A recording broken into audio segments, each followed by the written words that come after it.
as a critic. Okay. In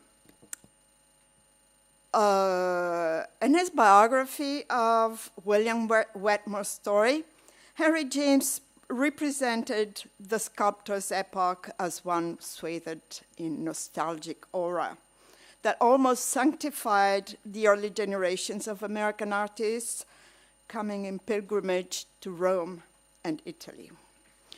That aura was, however, a rhetorical ruse.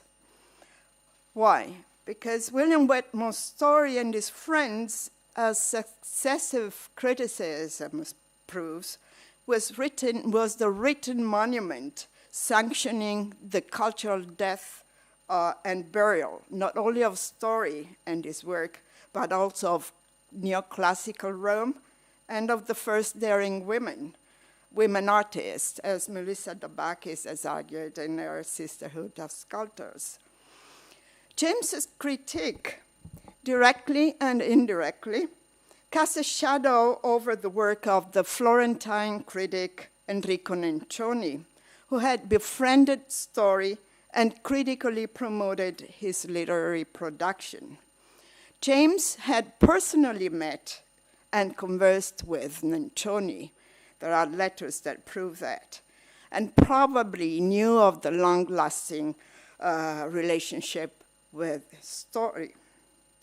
However, in his biography of the sculptor, he quoted a lengthy autobiographical note, actually letter that Story sent to Nencioni, and only mentioned him as an Italian acquaintance. Given his authority and influence, James's lack of interest in Nencioni and in the Italian side of Story's life has contributed to a dismissal on the part of later critics who have continued to mention Nencioni only as an acquaintance. As a result, archival research has not been pursued that might have brought new material to the criticism of Story's work. Today, I will be addressing this imbalance by reading Story's and Nencioni's work within the double frame of transatlantic cultural space and critical perspective. To quote from Henry James, the transatlantic is the space where a prosperous traffic takes place and has been taking place for a number of centuries now. In different ways, Story and Nencioni promoted Italian-American relations and exchanges and can be considered individual nodes tying together a number of intellectual, artistic, and human networks, all contributing to the shaping of an asynchronous, complex, transatlantic cultural space. You may say that my talk is too dense, but I would like to follow my plan from the beginning. My talk will be divided into three parts. The first focus on the relationship between Story and Nencioni, and then move on to Story's representations of the American Civil War. The second picks up from there to focus on Nencioni's reading of Whitman as the poet of the Civil War and his association of Whitman to Mazzini and Courbet. The third centers on the European revolutions of 1848-49 and on Whitman's poem Risorgimus in relation to the Risorgimento. An American of the Bostonian elite, a well-connected cosmopolitan traveler who moved in the upper spheres of culture and politics, gifted in languages, William Wetmore Story was born in 1819, the same year as his compatriot Walter Whitman, the cosmopolitan poet who never left America, and the only poet to whom Nencioni devoted 6 critical essays and translations introducing him to the Italian public. Whitman and Story followed the dream of an art not subservient to the commercial mindset of capitalist America. And yet, they embodied two mental and artistic time arrows proceeding side by side in the 19th century, yet headed in opposite directions, one towards the past, the other towards the future. However, while Whitman chose to lean and loaf at his ease in America, for Story, the place where he could loaf and invite his soul was Italy. Story's loafing took him to Rome and to the villas in the Campagna Romana. In Tuscany, where he would spend the summer. And it is in one of these villas in 1859 that Story discovered in the much younger Nencioni, he was born in 1837, a kindred spirit. The best summary of those summers is provided by Story's own daughter, Marchesa Edith Marion Peruzzi de' Medici.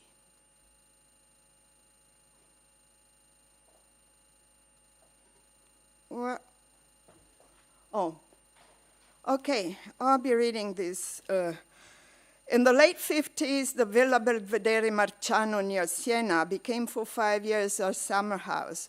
From the terrace garden, looking across a valley of olives and vines, we could see the grim square Villa Alberti, where the Brownings lived, then Villa Borghese, for a time occupied by Tommaseo, and Villa Bergagli, in a grove of trees where the Crawfords came for a month or so. Our nearest neighbors were Count Gori Panilini and his family. My father soon discovered in the person of the tutor of young Giulio Gori that rare kindred spirit, Enrico Nencioni. These years at the villa, guests came and went: Charles Sumner, Charles Eliot Norton, Hawthorne, etc. When still very young in Florence, Nencioni had regularly frequented the Gabinetto Viesseux, and in 1856 had allied himself with the Pedanti, who sought a nationalist way to literary renewal in Italy. The ringleader of the group was Giosuè Carducci, the future poet laureate of Italy and Nobel Prize winner. However, Nencioni did not go along with the group's agenda. Like Manzoni, he believed that foreign literary texts would help Italian writers in the creation of a national literature. And it is by critically distancing himself from this point that he would later build his authority as a critic and attract the interest of both a selected literary readership and the larger public, thus contributing to shape a more Europeanized cosmopolitan Italy. He had a strong influence not only on Carducci, but also on the still young Gabriele D'Annunzio, who turned to Nencioni as to a literary mentor. In the late 1850s, Nencioni had also befriended Telemaco Signorini, the theorist and most international of the Macchiaioli painters. The Macchiaioli, as you already know, used to meet at the Café Michelangelo in Florence to discuss the rebellion against academic and neoclassical art and their support of political revolution and Italian unification. However, what is relevant here is that together Nencioni and Signorini worked on a program to build a tight relationship between the written and the visual codes, creating an aesthetic language that could span both. This was so successful that it became a mark of Nencioni's criticism to examine the close association of the visual and the verbal codes. Nencioni worked as a tutor to Count Augusto Gori Panillini's son from 1859 to 1870.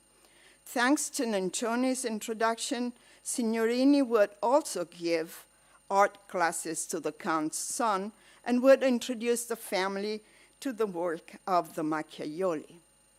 Here is the painting of Count Augusto Gori Panellini by Giovanni Fattori.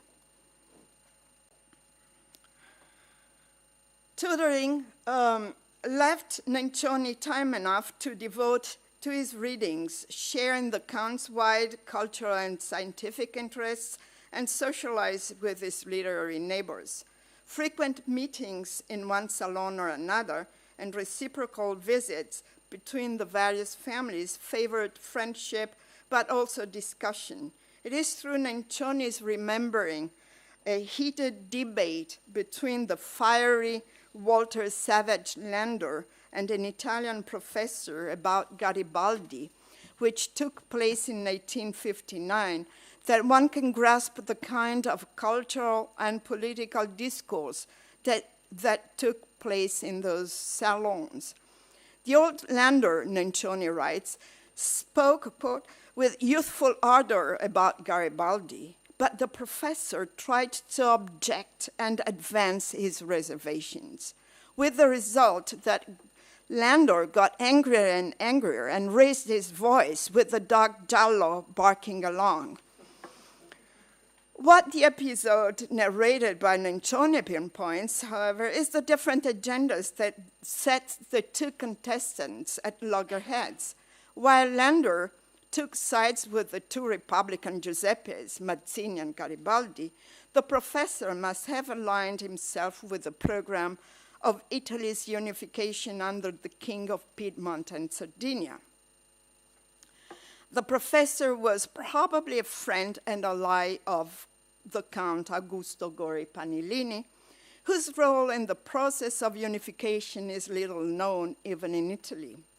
Devoted to the Italian cause but averse to the revolutionary spirit of the Republicans, he had initially supported Gioberti's project of a confederation of Italian states headed by the Pope, and had even acted as the Tuscan Grand Duke's ambassador to the King of Naples. Like many Italians, however, by 1859, his allegiance had turned to the King of Sardinia and to Cavour's liberal but moderate plan of Italian unification. After unification, in 1860, he was elected senator of the new state. The Count's moderate liberalism must have influenced Nencioni and somewhat tempered the Mazzinian patriotism he shared with Signorini. Over the years, the relationship between Story and Nencioni weakened, only to be renewed in the early 80s, when Nencioni also lived in Rome, and to continue until Story's death in 1895. The letters they exchanged now in the Nencioni papers at the Biblioteca Marucelliana in Florence. The number of critical essays in which Nencioni reviewed Story's literary work and the poems Story devoted to the Italian critic testify to their lifelong professional and human exchanges. Notwithstanding their difference, they were deeply romantic, as Story points out in the letter he wrote Nencioni in 1881 to thank him for his review of Vallombrosa. I highlight the romantic aspect that he is underscoring in this letter, but also the elitist attitude of Story. And here is one of the sonnets he devoted to Nencioni that confirms not only his inveterate romantic idealism and neoclassical imagination, but confirms that it is a deep trait of his thought and actually of his thinking. Nencioni and Story were patriotic but not radical. Both lacked the passion and active participation that was to make Elizabeth Barrett Browning and Margaret Fuller heroes of the Risorgimento. Yet, during his first residence in Rome between 1848 and 49, Studi was involved in the financial support of the Roman Republic and its insurgent fighters by his Boston friend Margaret Fuller. He also met with Cristina Belgioioso and Mazzini, but fled the city as soon as possible. Later on, however, he made up for his initial lack of empathy, registering in his writings the oppression of the people during the French occupancy, the censorious despotism of Pope Pius IX, and the control of the church over the body and spirit of the Romans. In his successful Roba di Roma, first published in 1862 and reviewed by Nencioni, he sided with Italians fighting for their independence, using every opportunity to rebuke the Americans who believed the Romans were too abject to be capable of freedom and independent government. Using classical references and contextualization in an apparently folkloric narrative, in Roba di Roma, Studi painted a Corot-like picture of the city and its inhabitants to prove to the American and British visitor that against all narrative of decadence, the Romans of his day were the present time incarnation of ancient Rome and equally worthy of respect and admiration. History for Studi produced not progress, but repetition and stratification, a fact that made time-worn objects more picturesque. The limits of this historical perspective is shown in his pamphlet on Michelangelo, which Nencioni reviewed. In this pamphlet, he claimed that Michelangelo's gigantic sculptures in the Cappella Medici in Florence represented an idealized fight against superior forces. Underscoring his differing point of view in his review of the pamphlet, Nencioni questioned Studi's idealizing interpretation. What Studi fails to understand, Nencioni writes, is that the force behind Michelangelo's tragic inspiration was, quote, Italy's political conditions, and that both his frescoes in the Sistine Chapel and the tombs in San Lorenzo, quote, are his moan and quiver, his protest and prophecy. But Studi was well aware of the political conditions in the United States and of its civil war. In December 1861, he sent a lengthy essay, later published in the form of 3 separate letters to the British paper, The Daily News, later published as a pamphlet with the title, The American Question. There he protested against the formal equidistance of Great Britain from the two belligerents and its factual support of the southern states. He reminded the British government that, quote, such was not the course of England when the Italian states drove out the oppressors to the cry of freedom, end quote. Like the Italians in Europe, he argued, the Northern Unionists were fighting a civilizing war for human freedom and a political war that would not only save the Union, but with the abolition of slavery, would complete the American Revolution. Critical work on Studi's art in relation to the Civil War has mostly focused, as we've seen today, on his Libyan Sibyl and his Cleopatra and the Negro question. However, it seems to me that none of his sculptures represents his stance towards the war better than his Jewish Judith upon making a prayer before slaying Holofernes. This is the only picture I could find.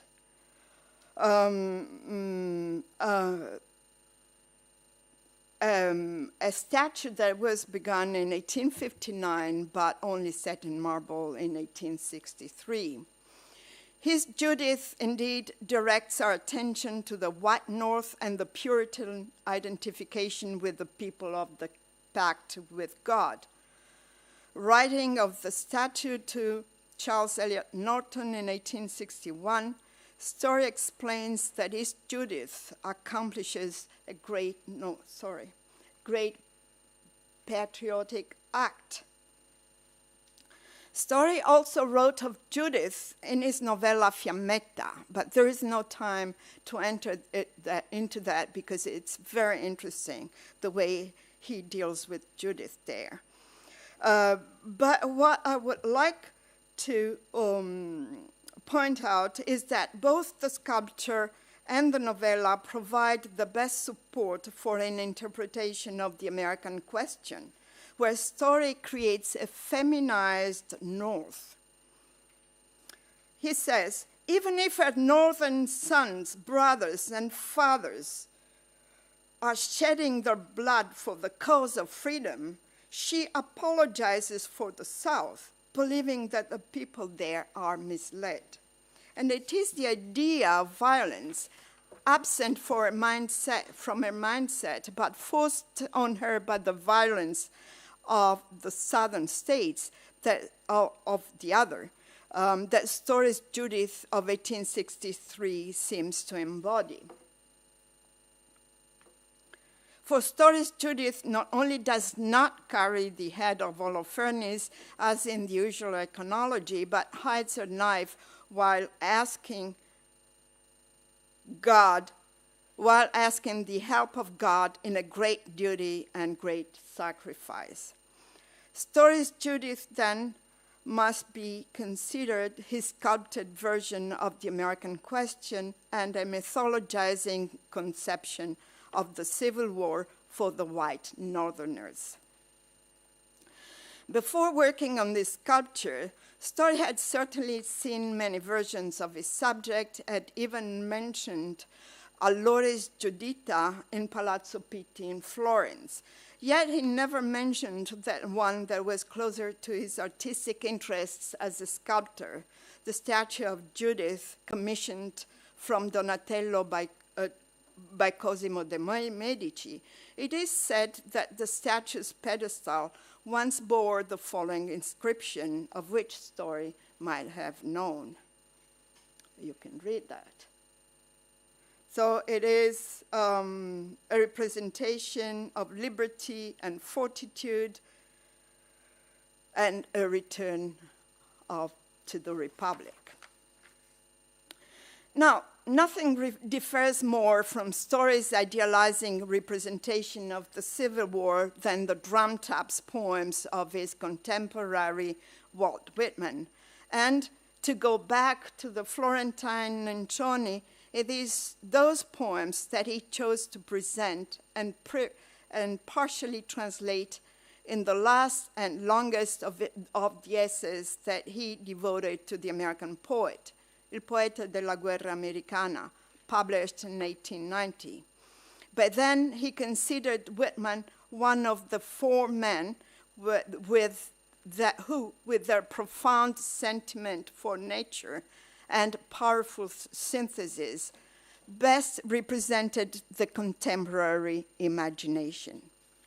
The poet of the American War, for Nencioni, Whitman was also a real man and the pioneer of a new society.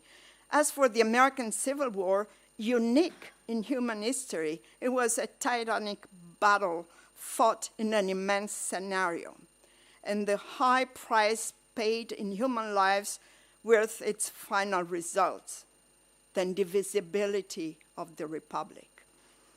Nencioni translates from first the Songs for a Prelude, The Wound Dresser, and War Dreams to point out how Whitman realistically portrays all facets of war and its tragedy, high sides with the common people, helping soldiers in his role as nurse in war camps and hospitals. He directs our attention, he detects a touch of Rembrandt in a march in the ranks hard-pressed. Concluding his essay, Nencioni pens on the wound dresser to produce a portrait of the war poet as a modern-day Madonna, holding in his or her lap not a single son, but the million wounded, dead, or dying soldiers. Because they obeyed God's will in their dying for democracy, he argues, they are all saviors, and not uniquely of the American Union, but of humanity. With a final turn in his closing paragraph, the critic addresses his readers, the artists in particular. Instead of admiring contemporary French and British decadent literature, he argues, Italian poets should read Whitman, a man who, by taking a subject, quote, the average man, could produce images and poems of global, democratic, and humanitarian scope. In an article entitled Whitman and Mazzini, published in 1884, Nencioni builds a parallel between Mazzini and Whitman's humanitarian and artistic stances, showing how the poems of the American poet could be considered the concrete materialization of the ideas of the Italian founder of young Italy and young Europe. In associating Whitman and Mazzini, Nencioni was pointing in the right direction, but he did not have enough sufficient elements to unearth the transatlantic traffic, the entangled intellectual, ideological, human, and emotional threads connecting the two. I will try to provide some. In his Faith and the Future, an essay in which he condensed his ideas, Mazzini had represented history as life issuing from the social principle sprung from the people, the monarch of the future, and imagined present-day aristocracies as that forms. In his preface to the first edition of Leaves of Grass in 1855, the former young American introduced America as the new protagonist on the world stage, who looked on the past as forms to be shed for, quote, life has passed into the new life of the new forms. He showed the corpse of past forms and institutions slowly born out of the house. Among the 12 poems published in the volume was Risorgimus, inspired by the European revolutions of 1848-49. Whitman had first published it in June 1850 in the New York Herald Tribune, the same paper that in 1849 had published Margaret Fuller's reportage from Republican Rome. As Larry Reynolds has argued, the revolutions of 1848-49 had shaped or were shaping Whitman's conception of himself as an artist. In a lecture given at the Brooklyn Art Union in 1851, Whitman not only listed, quote, Kossuth in captivity and Mazzini in exile among the great rebels and innovators, but referred to recent events in Italy, finding in them a revolutionary spirit. In Naples, in Rome, in Venice, that ardor for liberty, which is a constituent part of all well-developed artists, and without which a man cannot be such, has had a struggle, a hot and baffled one. Concluding his speech, Whitman quoted 18 lines from Risorgimus, further linking his own emergent poetic voice to European revolutions. In the poem, he voices the sufferings of the European revolutionaries who fought and died for liberty and independence, but also celebrates the revolutionary energy which unshackles from bondage and resurges from the death fields of war, so that in a future time man, and I'm quoting from Mazzini's essay, the living summary of the terrestrial world, may declare, I have faith in myself. And you can see the influence, the Emersonian influence here. The very title of the poem, Risorgimus, with its lexical affinity to the Italian Risorgimento, bears evidence that Italy was very much in his mind. In 1879, Nencioni sent his first article on Walt Whitman to Telemaco Signorini.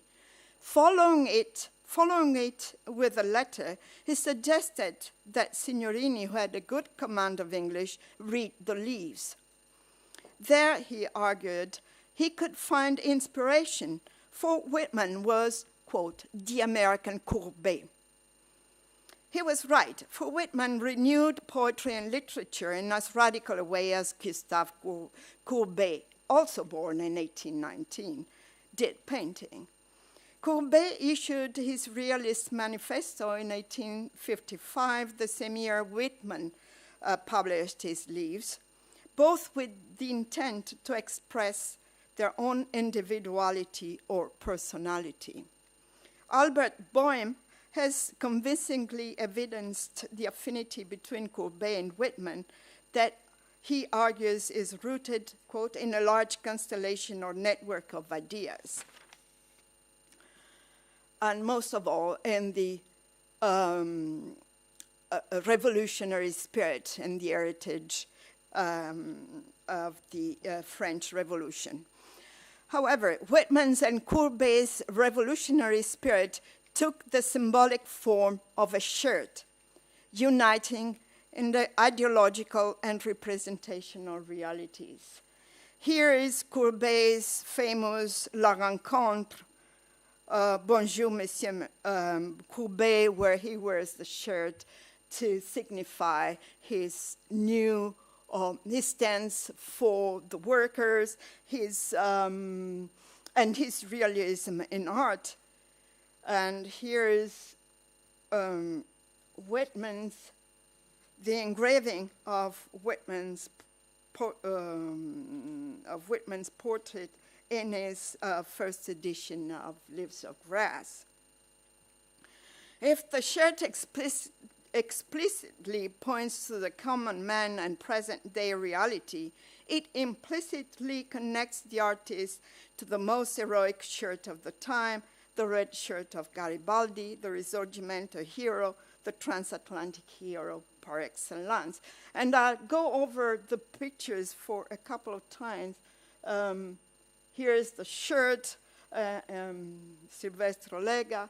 Here is Induno, and probably the painting that most had the largest circulation. And here is a photograph in the Library of Congress.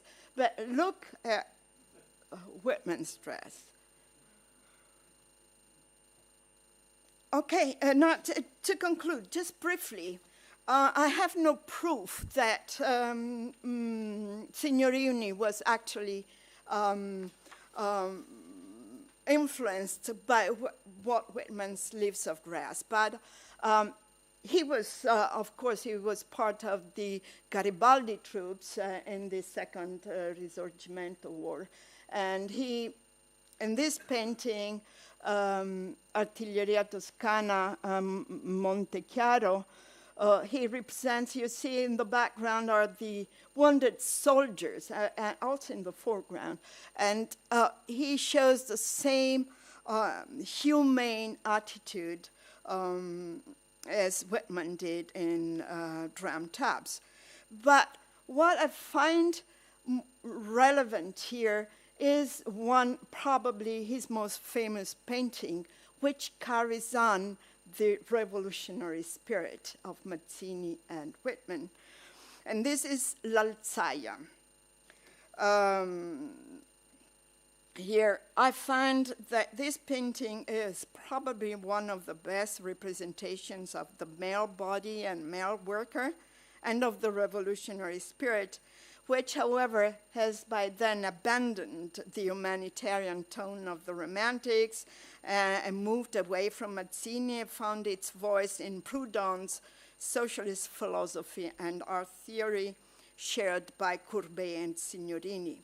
Embodied, they are drawing a boat, but they look like unchained workers, sort of slaves. And I would like, how do I point? You see there is one, can you help me? A point, there is the bearded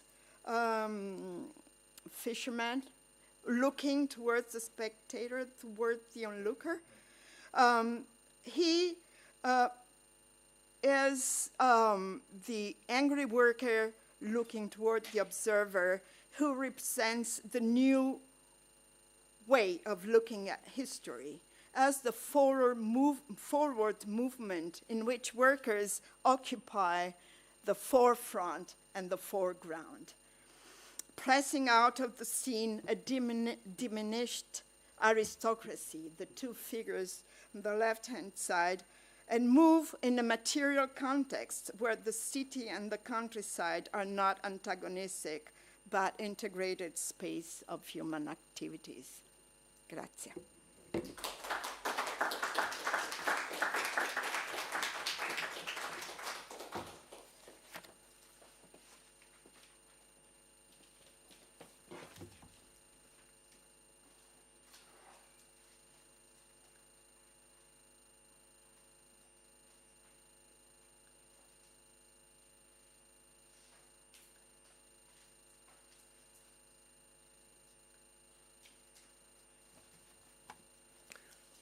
Thank you so much for that, Marina. It was fantastic. Maria Severia Ruga, our next speaker, received her PhD in art history from the Università di Pisa in 2014 with a dissertation on Andrea Cefali, the artist whose work she will be discussing today. She continues to work on a forthcoming monograph on this painter, and she has just published an edition of the Neapolitan painter Michele Camerano's memoirs, Racconto della sua vita e senza bugie. Wonderful title. She is broadly concerned with the phenomenon of the artist's memoir and the artistic links between Naples, Florence, and Paris in the 19th century. Maria Severia is currently professor of the history of art at the Accademia di Belle Arti in Catanzaro.